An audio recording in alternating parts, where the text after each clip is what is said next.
Semen retention is a fight, man. If there's one thing that I could tell myself at the beginning of my journey, is to remember that semen retention is a fight. And I don't mean that in a when you have urges, then you have to fight the urges. I don't mean it like that. I mean it's like an everyday fight. Because essentially what you're doing is you have to program your mind to be the man who retains. And that might not make sense unless you are actively playing the game. Right? So let me just kind of explain the game a little bit, and then we'll get into why I think semen retention is a fight, at least a mental battle. It's simply because if we're talking about the game, the moment you graduate at 18, I wish somebody would have told me this when I was 18. The moment you graduate at 18, you have a couple options. One, you go to college. Two, you join the military. Three, you get a skill or a trade, which is tech school. Or four, you end up at a dead-end job. Those are your only options, right? Of course, nowadays we have something like digital marketing, whereas you can make a career on the internet. But that's still simply you earning a skill and then going all in on that, right? Those are your options. And then from your options, what you do is you include money management, learning how to take care of your finances, have a savings account, having an investment account, storing up different modes of value so you can start building out your socioeconomic level. Because when you're at a certain socioeconomic level, it determines everything that you get in life. Let me explain that. So if you are a guy who has a dead-end job, right? And again, I'm talking about on average. I'm not talking about the 5% of you who are extremely attractive, or the 5% of you who inherited wealth, or the 5%. I'm not talking about those guys. I'm talking about the average run-of-the-mill guy. If you are a average run-of-the-mill guy and you have a dead-end job, you're not going to be able to date long-term a 7, 8, 9, or a 10. Barely even a 6. It's going to be a fight for you to get a 6. You understand what I'm saying? The average guy now. So you're going to be locked in to fives and below. And the way that the world is going now, it's just that number is going from 5 to 4.5 to 4. Like, you're destined to get 4s and below. It's just the way, it is the way it is. Now, let's say you turn into like a blue collar guy. You're a trucker, you're HVAC, you're an electrician, you're a construction, you're a mason, whatever, right? Let's just say all these things that you're doing. You're a blue collar guy. Well, and again, this all depends on like the culture that you were raised in and the country that you were born in. It depends on all this other stuff. But on average, and I'm talking about America here, on average, the most you're going to get is you're going to be fighting for 7s, and you're going to be able to get long-term for 6s and below. That's what you're going to get. I've never seen a guy, and again, like, you got to hear me when I say this. On average, I'm not saying that there aren't a small percentage of guys who do this. I'm not saying that. I'm saying on average. On average, I don't see blue collar dudes with Victoria's Secret models. I don't see them. Or girls who are actively like taking care of themselves. They're in their gym. They're doing their thing, right? They're feminine. I don't see that, bro. I usually see girls who are slightly chubby, letting themselves go a little bit, who work regular jobs, right? That's who I see. And I'm sure that's what you see as well. So again, if you're at that blue collar level, it's like that's what you can get, like 6 and below. And again, 6 is high. That's the highest. So you have to be really on your P's and Q's for that. Most guys that I see, they're with 5s, they're with 4s.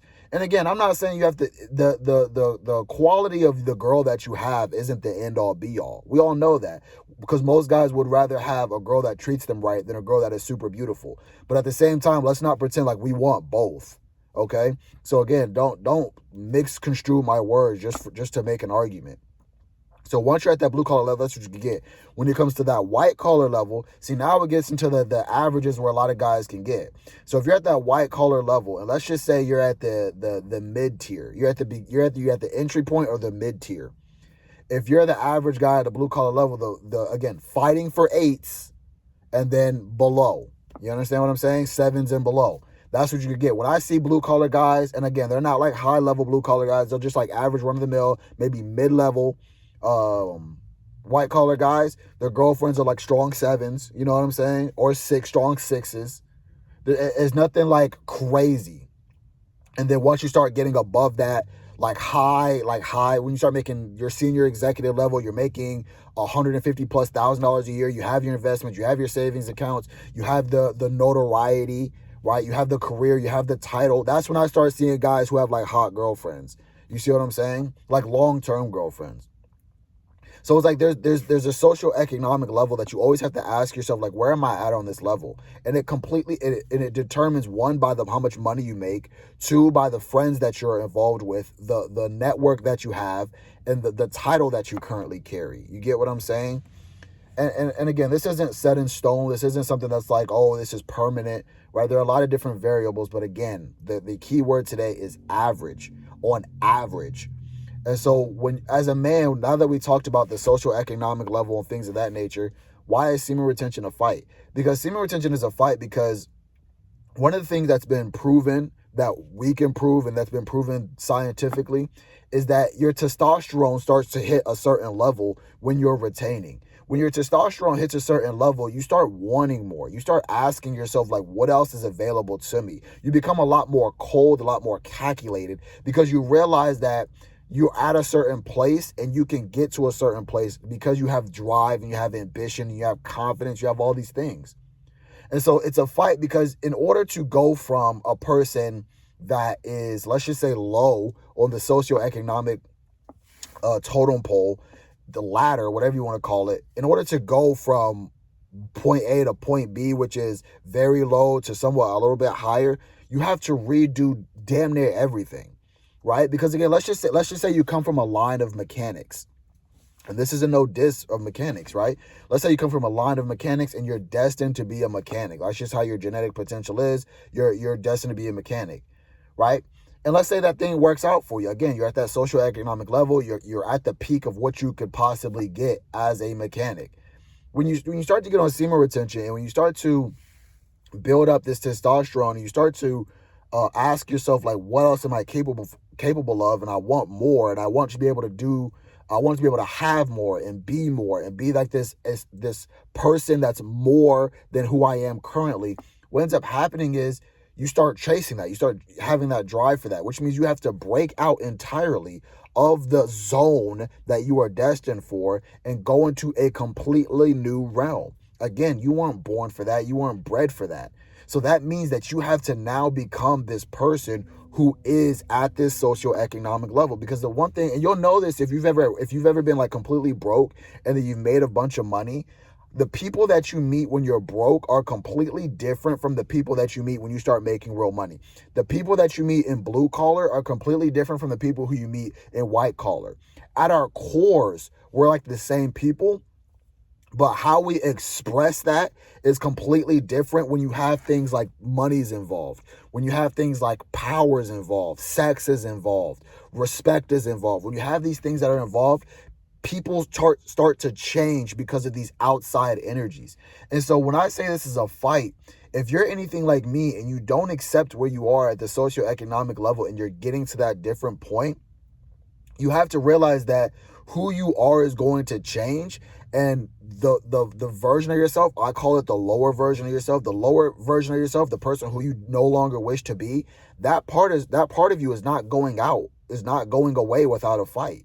You understand what I'm saying? So while you're trying to like, oh, okay, let me start these investments, the lower half of your version is going to say, oh, these investments won't work. And it's such small disses, such slight things that some of us let it pass or we accept it in our mind. And you can no longer accept that, bro. If something happens in your mind, let's say it's an intrusive thought or it's a negative thought, you have to be the first person to check yourself when it comes to that. And a lot of us don't do that. Because one, we were never trained. Two, we were never told. But I'm telling you now, where it's like if you have a person or you're in your mind, you're like, oh, I want to start investing in like stocks or I want to invest in crypto. And somebody says, oh, bro, these stocks don't work. Crypto doesn't work. You have to be the first person in your mind to say this does work. It does work. And I'm going to make it work. Right? Because most of the times we think these voices are going to come from other people, but most of the times the outside is a reflection of what we're feeling inside. And so if we're getting people, or we get internal voices that tell us that this is not going to work, you have to be the first person to say that is going to work. Because what you're doing in your brain, and you can study this, is when your brain doesn't get rid of things. It simply replaces things. And so if you get rid of a thought in your brain, you have to replace it with something else. And so when your brain comes and tells you something negative, you have to immediately shut it down and replace it with a positive thought. These things work. I know this is like a cliche and it's very basic, but the older that you get, and some of my older guys, especially if you've been on this journey, you're going to know this. The older that you get, the more that you realize that cliches and basics are there for a reason. It's a cliche for a reason. It's around for a reason because these things work. You understand what I'm saying? There's a lot of guys that wake up in the morning and they're like, I don't want to go to work. I can't stand going to work, and you hate it.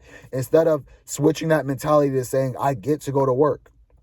Right? Shout out to one of my members who put me onto this thought process. He was like, he gets up, he's like, I get to do this. I'm grateful for doing that. And again, a part of you was like, okay, that can sound corny. At least I used to think that way. It's like, oh, that sounds corny. But it's not until you actually start doing it till you realize like, oh wow, the energy is completely different when I do this. And this is where it inspired that talk today, because it's like you have to fight every part of yourself that is no longer who you wish to be.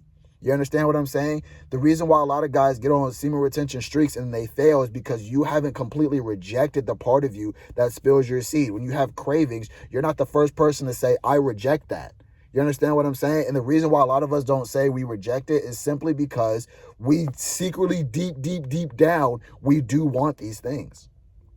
And so whether it's semen retention, whether it's money, whether it's your health, whether it's your creator, whether it's relationships, you have to start telling yourself the truth and not BS yourself. You understand? When I talk to a lot of guys, when I'm on the phone call with these guys, a lot of the times what I get from guys is BS. And I know it's not them consciously doing it. It's just their knee-jerk reaction. It's their habit. The habit tells them to do that, because what they'll do is they'll say, I'm like, have you done this? And instead of saying, no, I haven't done it, what they'll do is they'll go on this long monologue about their past and why things don't happen, to the point where I have to interrupt them and say, so no. Because masculinity doesn't care about any of that. It's yes or no. Did you do this today? Yes or no. You know? And so if you have to realize that whenever you are a person that is trying to build themselves up to be this individual, you have to be an advocate for this person. You have to now be this person, and it all starts up here. It all starts up in the mind. And so if a person's like, oh, I'm really in the mood today, I'm not in the mood today. That's not the thing that I do. If I am in the mood today and I actually want to go have some type of relations or something, I need to go outside and socialize with women. I need to go outside and make sure that I'm dating. I need to go outside and make sure I'm doing that. You know what I'm saying? Oh, I want to eat these bad foods. I no longer eat processed foods. I don't do that anymore. In fact, instead, what I need to do is I need to find out what is an alternative. What is a healthy alternative? What is a high protein alternative? You see what I'm saying? Same thing for your creator. Instead of reading the book that is with your religion or practicing, you no longer are this person who doesn't do that. You are this person who does it. And that's when you have to start proving to yourself that you are this person. And the way that a lot of guys think, at least I know this is for me, sometimes I talk in a way that makes me seem like I'm above people, or I'm the teacher, or I'm the leader. And that I need to get out of that, because I'm realizing like, bro, like I'm right there with you guys. And it's like sometimes I'll think that if I'm not doing it 100%, I don't want to do it at all. And that's the dumbest mentality that I think I've had, simply because it's like, bro, 1% is still better than 0%. 2%, 10%, 50%, 80% is still better than 0%. And so you have to get out of this all or nothing mentality when it comes to this. It's more about I need to start the process of being this person. Now, again, when you're first starting something, 1% is fine, 2% is fine. If you're a veteran in something, it's like, okay, now we have to start being more disciplined. Now we have to start being more consistent. And so the whole message for this semen retention talk today is I need you to realize that it's a fight.